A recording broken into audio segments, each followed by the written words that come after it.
Friends, आज का हमारा जो लेसन है वो लेसन है रोमन नंबर के बारे में, यानी रोमन न्यूमेरल के बारे में। देखिए, हम अंग्रेजी की गिनती जो है वो इजीली लिख लेते हैं, हिंदी मराठी उर्दू की जो गिनती है, जो नंबर्स है वो इजीली लिख लेते हैं, लेकिन उतने ही इंपॉर्टेंट जो है वो रोमन नंबर्स भी होते हैं और हमको जो है रोमन नंबर्स की गिनती वो भी आना जरूरी है। तो आज जो है हम डिटेल में जो है ये देखेंगे कि रोमन जुबान में या रोमन लैंग्वेज के अंदर जो है किस तरह से गिनती होती है, नंबर्स जो है वो किस तरह से दिए जाते हैं, ये आज हम देखेंगे।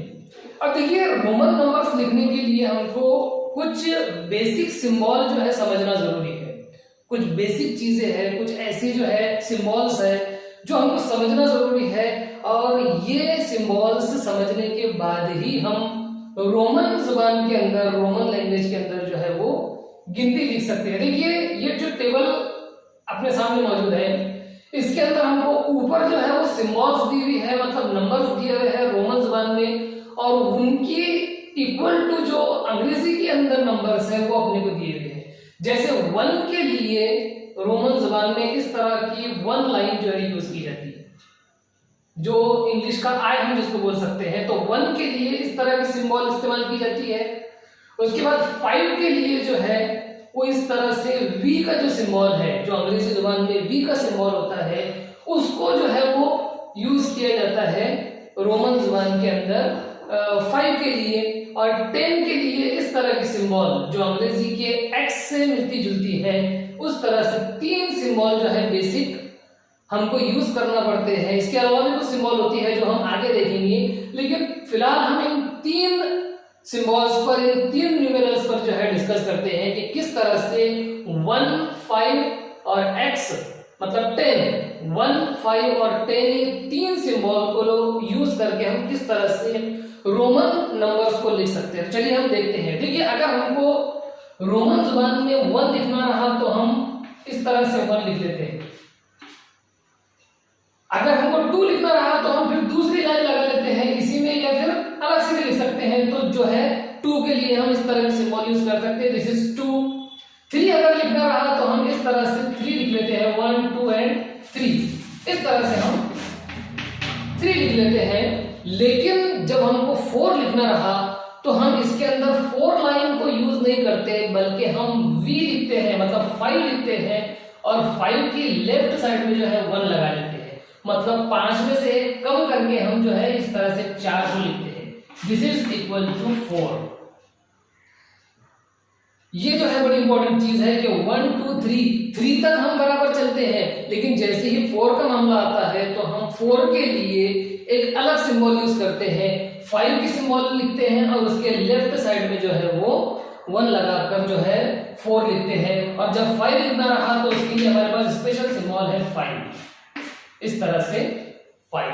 6 के मामले में हम जो है एक एक बढ़ते जाते हैं। 5 के आगे एक 1 लगाने पर जो है हमको 6 मिल जाता है, फिर 5 के आगे 2 लगाने पर हमको 7 मिल जाता है, 5 के आगे 3 लाइन लगाने पर हमको 8 मिल जाता है। मतलब 8 नंबर्स लिखने तक जो है हमारा काम बराबर चलता रहता है। 5 के आगे 1 लगाने पर 6, 5 के आगे 2 लाइन लगाने पर 7, और 5 के आगे 3 लाइन्स लगाने पर 8 हमको मिल जाता है। लेकिन जैसे ही हमको 9 लिखना होता है, हम 9 के लिए जो है 5 का सिंबल या इसका सिंबल यूज नहीं करते, बल्कि हम 9 के लिए जो है वो X लिखकर उसके लेफ्ट साइड में 1 का सिंबल लगाते हैं। मतलब ये है कि ये X के लेफ्ट साइड में जब 1 लगता है तो वो राइट वाले साइड की जो असल वैल्यू है उस वैल्यू से 1 कम हो जाता है। जैसे हम जानते हैं कि जो X है, ये जो सिंबल है, इसकी रियल वैल्यू 10 है, लेकिन जब इस रियल वैल्यू 10 के लेफ्ट साइड में 1 लगता है तो वो रियल वैल्यू को 1 कम कर देता है, 1 से डिक्रीज कर देता है। तो इसलिए 9 लिखने के लिए हम इस तरह से X के लेफ्ट साइड में 1 को यूज करते हैं, तो हमको 9 की वैल्यू मिलती है। नेक्स्ट स्टेप में जब हमको 10 लिखना है, हम जनरली जो है वो 10 लिख देते हैं। इस तरह से 1 से लेकर 10 तक गिनती जब हम लिखते हैं, 1 to 10, इस किस तरह से हम लिखते हैं नंबर्स के अंदर, रोमन नंबर्स में, ये हमने अभी देख लिया है। इसके अंदर हमको जो है वो थोड़ा सा जो है वो कुछ बातें ध्यान में रखना पड़ती है कि कब हम जो है वो साइन चेंज करें। देखिए 10 तक लिखने का हम समझ चुके हैं, अब हम आगे का देखते हैं। देखिए हमको सपोज 10 के आगे अगर गिनती लिखना रही, 10 से आगे की गिनती अगर हमको लिखना रही, देखिए तो हम क्या करते हैं कि सिंबल्स को ही यूज करते हैं, लेकिन देखिए किस तरह से हम उसके आगे लगाते हैं। सपोज हमको 10 लिखने के बाद हमको 11 लिखना रहा तो हम उसके लिए 1 लाइन लगाते हैं, 12 लिखना रहा तो 2 लाइन लगाते हैं, 13 लिखना रहा तो हम 3 लाइन लगाते हैं। इस तरह से 10 के आगे 1 2 3 लगाकर हम 13 तक पहुंचते हैं। लेकिन जैसे ही हमको 14 लिखना रहा, जैसे ही हमको 13 के बाद 14 लिखना रहा तो हम जो है वो 10 के सिंबल यूज करने के बाद 4 के लिए जो हमने सिंबल यूज किए थे दैट इज इस तरह की 10 और 5 से 1 कम यानी कि 14। तो 14 के लिए हम x इस तरह का 1 और इस तरह की जो v का साइन जो हमारा 5 होता है, 14 के लिए हम 5 को इस तरह से 4 5 के आगे लेफ्ट 1 लगाकर जो है वो 14 लिखते हैं। इस तरह से हम 14 लिखते हैं। 15 का मामला ज्यादा मुश्किल नहीं है, हम 10 के लिए x की सिंबल इस तरह की और फिर 5 के लिए v यानी इस तरह से हमारा 15 हो जाएगा। उसके बाद 16 17 18 तक जो है हमारा मामला बदलता नहीं है। हमारा मामला 16 लिखना रहा तो इस तरह से 10 5 और 1 हमको जो है 16 लिख सकते। 17 के लिए भी हमको एक लाइन जो है आगे लगाना पड़ती और 18 के लिए भी हमको सिर्फ एक लाइन आगे लगाना पड़ती। इस तरह से हम 17 तक जो है वो इस तरह के न्यूमरल्स जो है यूज करके उसको लिख सकते हैं। लेकिन 17 के बाद जैसे ही हम 18 पर आते हैं तो हमको 17 नहीं बल्कि 18 तक जो है हम आगे चल सकते हैं। 15 से 16 17 और 18 तक जो है हम किसी तरह का चेंज नहीं करते बल्कि 3 सिंबल यूज करते हैं। जो 10 के सिंबल है वो, 5 के सिंबल है वो, और जो सिंबल हम 1 के लिए यूज करते हैं उसको यूज कर सकते हैं। इस तरह से हम 18 तक 15 16 17 18 तक जो है हम किसी तरह का जो है वो चेंज नहीं करते कुछ खास। लेकिन जैसे ही हम 19 पर आते हैं हमको जो है वो ध्यान देना पड़ता है।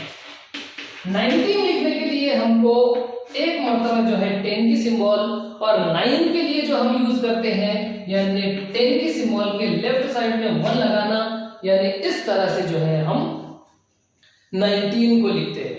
कुछ चीजें रेगुलर चलती है रोमन नंबर्स के अंदर और कुछ चीजों के अंदर कुछ स्टेप्स के बाद जो है वो अपने को सूटेबल चेंजेस करना पड़ते हैं, खास चीजों पर ध्यान देना पड़ते हैं। वैसा ही ये मामला है। देखिए किस तरह से हमने जो है वो अलग अलग सिंबल्स को यूज करके बेसिकली जो है अभी तक हमने जो देखी है 3 सिंबल देखिए। 1 के लिए इस तरह के सिंबल, 5 के लिए एक सिंबल और 10 के लिए जो है एक सिंबल। इस तरह से 3 डिजिट के लिए 3 स्पेशल सिंबल्स हमने देख लिए। और भी सिंबल्स होती है मैं भी आपको बताऊंगा, लेकिन इन 3 सिंबल्स को यूज करके जो है हम 50 तक जो है वो नंबर्स लिख सकते हैं। लेकिन देखिए 50 के बाद जो है हमको खास तौर पर 50 के लिए जो है वो स्पेशल सिंबल C यूज होती है। यानी 50 के लिए हम 10 के 5 यूज नहीं करेंगे बल्कि जो है स्पेशल सिंबल C जो है हम यूज करेंगे, C नहीं बल्कि L यूज करेंगे। और 100 के लिए C यूज करेंगे। देखिए 100 के लिए जो है हम C यूज करेंगे। इस तरीके से जो है 100 के लिए C, 50 के लिए L, इस तरह के सिंबल्स हम यूज करेंगे। अब अगर हमको 100 लिखना रहा मतलब 99 तक हम जो है पहुंच चुके हैं। 50 के सिंबल, 1 के सिंबल, 5 और 10 इस तरह के सिंबल्स यूज करके हम 99 तक पहुंच चुके हैं। लेकिन जब हम 100 तक पहुंचेंगे तो 100 के लिए हम जो है वो C की सिंबल को यूज करेंगे और C की सिंबल जब हमारे आ जाएंगे तो फिर 100 से आगे जब हम चलेंगे तो फिर हम उसके अंदर C का भी यूज करेंगे। जब 50 हम लिखेंगे तो L लिखेंगे, 50 से आगे जो है हम चलेंगे तो फिर जो है हम L और दूसरे सिंबल्स यूज करेंगे। तो इस तरीके से जो है वो 99 तक जो है पहुंचेंगे और 100 के लिए हम C को यूज करेंगे। उसके बाद अगर देखा जाए तो हम 500 के लिए D और 1000 के लिए जो है हम m को यूज करते हैं।